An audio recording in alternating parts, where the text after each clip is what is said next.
Olá, tudo bom? Meu nome é Fausto Oliveira e hoje eu vou explicar para vocês o conceito de Bitcoin e como ele funciona, tá? Eu já venho dando palestras há um bom tempo sobre o assunto e eu fico assim espantado como até mesmo gente da nossa área de tecnologia, né? Que eu sou da área de tecnologia, trabalho com informática já há muitos anos, não conhece o funcionamento e não sabe, não se interessa também por como funciona.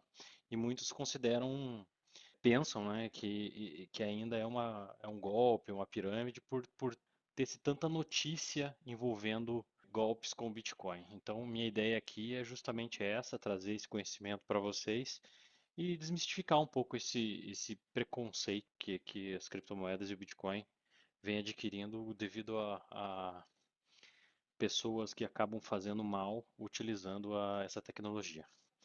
Então, para começar, eu vou usar um livro do Fernando Urrich, que é o Bitcoin, a moeda na era digital. Fernando é um economista, eu admiro muito o trabalho dele. Ele foi acho que é o primeiro livro que foi escrito sobre Bitcoin em português, tá? Esse livro acho que é de 2013.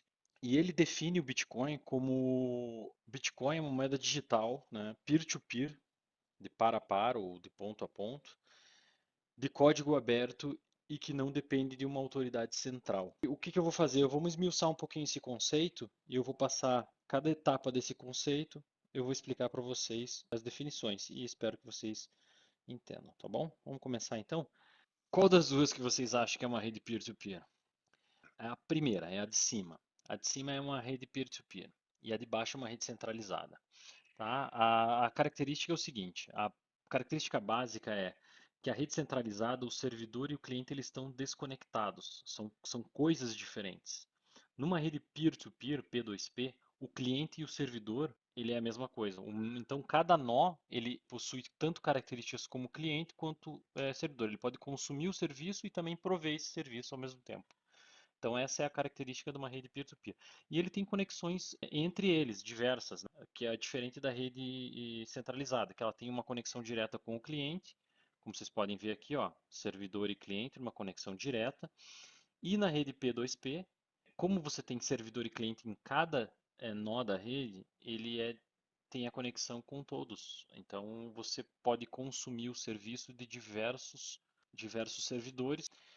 Então vamos explicar um pouquinho a característica aqui da centralização, tá? Vamos imaginar o servidor lá do Facebook que está passando por uma manutenção ou aconteceu alguma coisa e ele caiu fora, certo?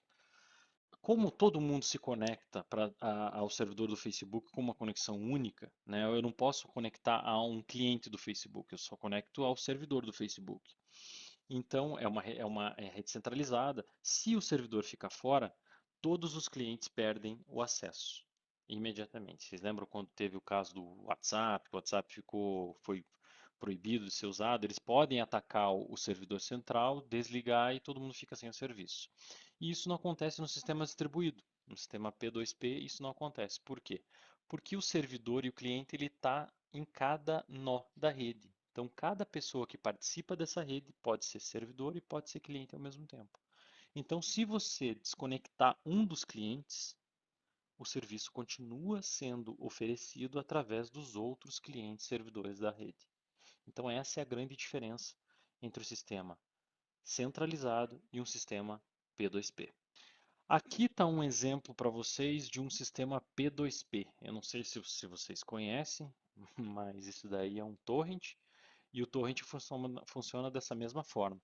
Então, você tem aqui os arquivos do torrent e aqui estão os clientes, certo? Ó, são vários clientes que estão disponibilizando esse mesmo arquivo. Se acaso você perder a conexão com um desses clientes aqui, você continua baixando esse arquivo da mesma maneira, certo?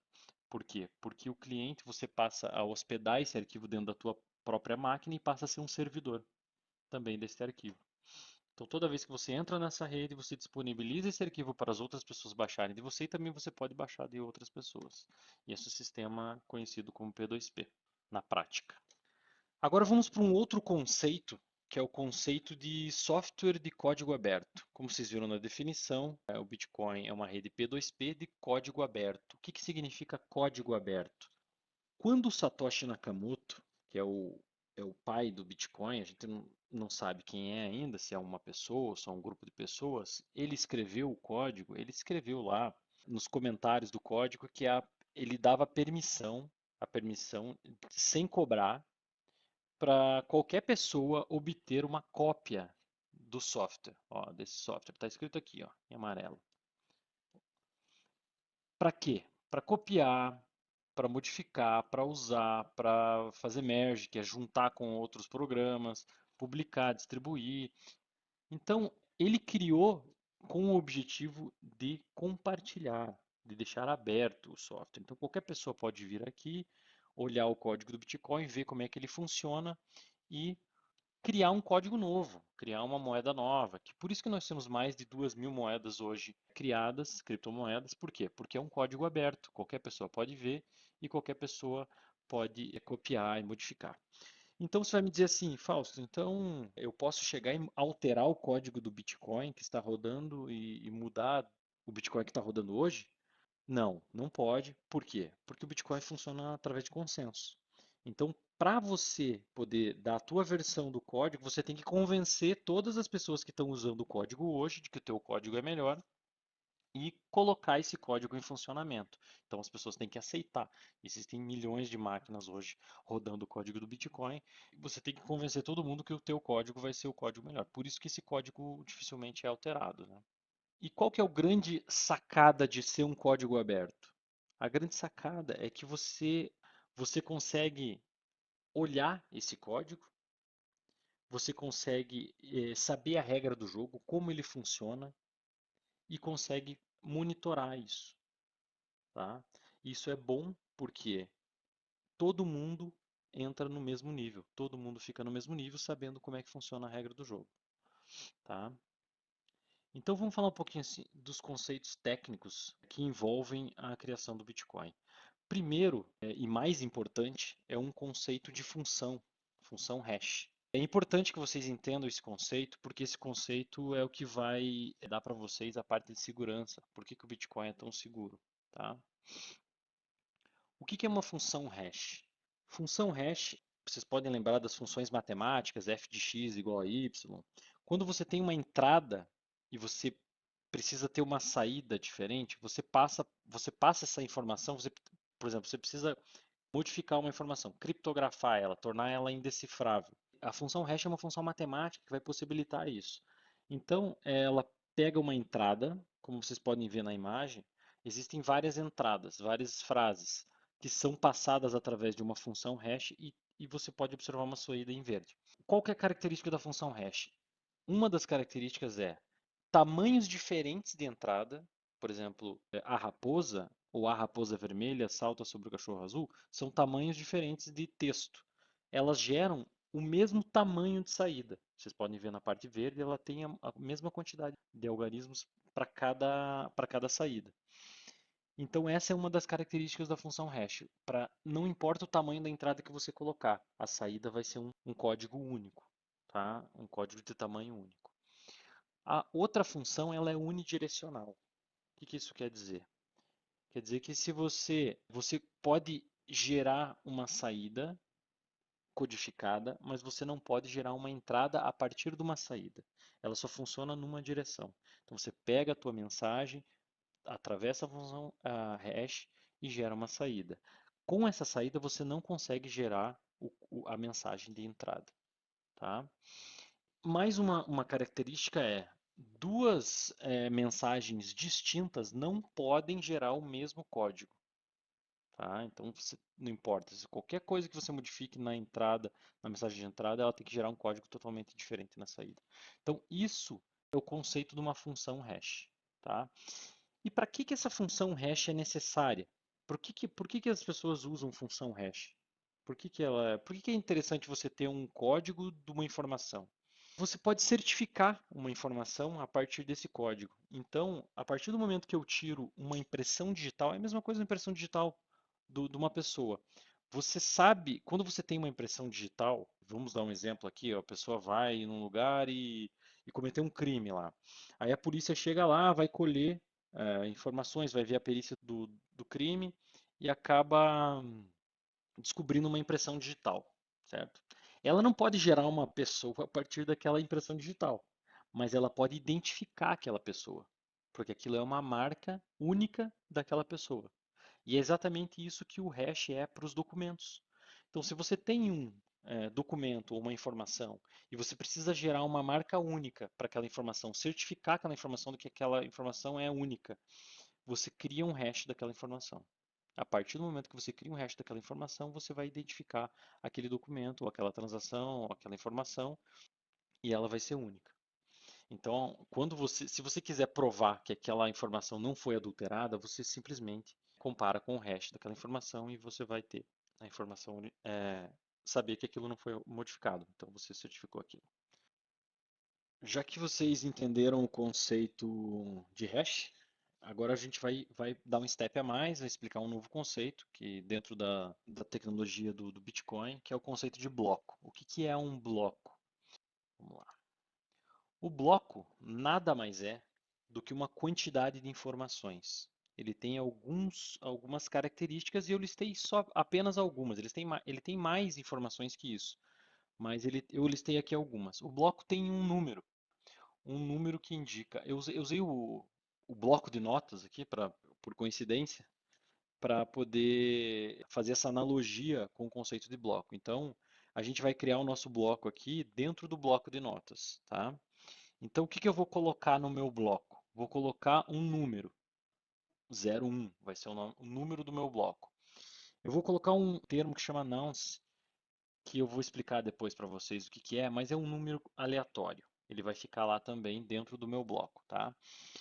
Eu vou colocar algumas transações, tá? Ali são transações. Poderiam ser valores, mas eu coloquei só a palavra transações, mas vai ter um campo dentro do meu bloco que são as transações. E também vou deixar um espaço para dentro do meu bloco do meu número do meu hash, tá? É um número de hash que vai ficar alocado ali.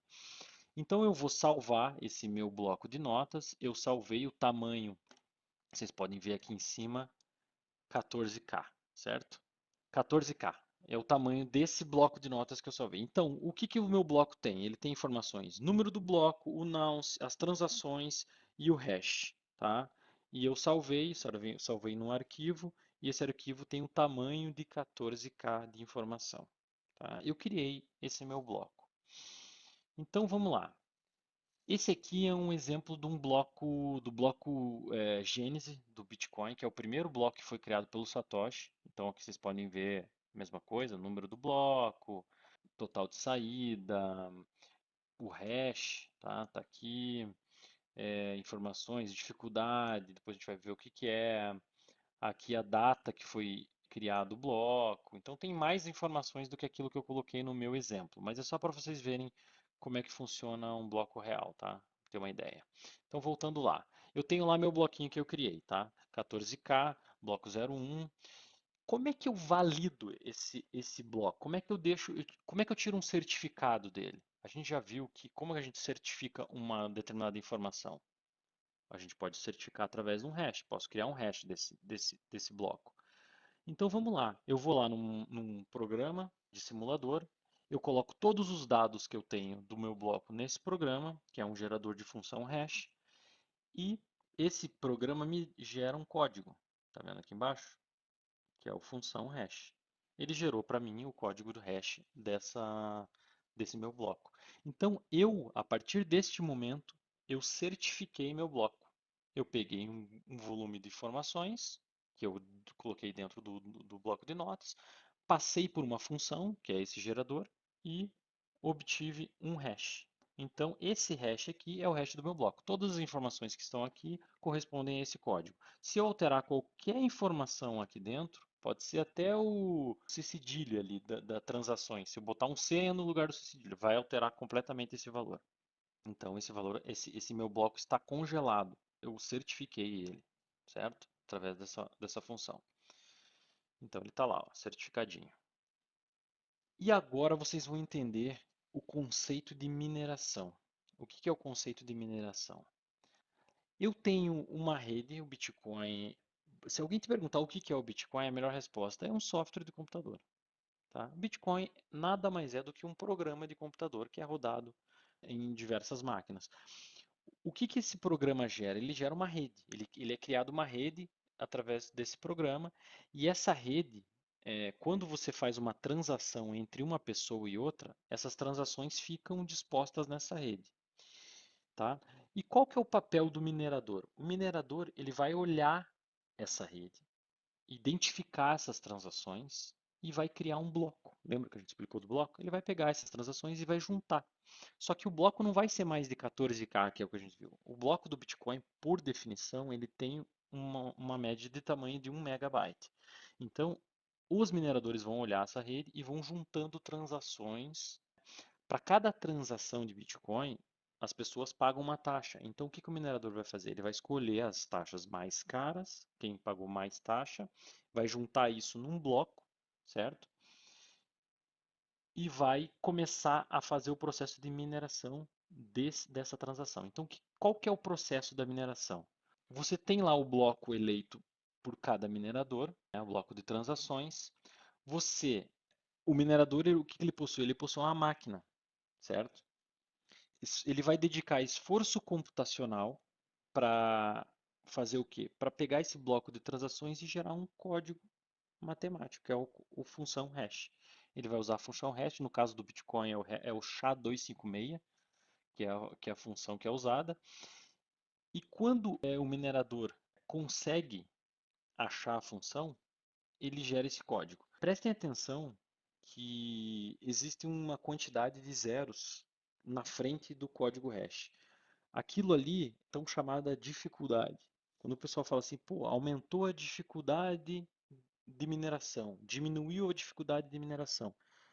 O que é dificuldade de mineração? Nada mais é do que o acréscimo de valores zero na frente do hash que tem que ser descoberto.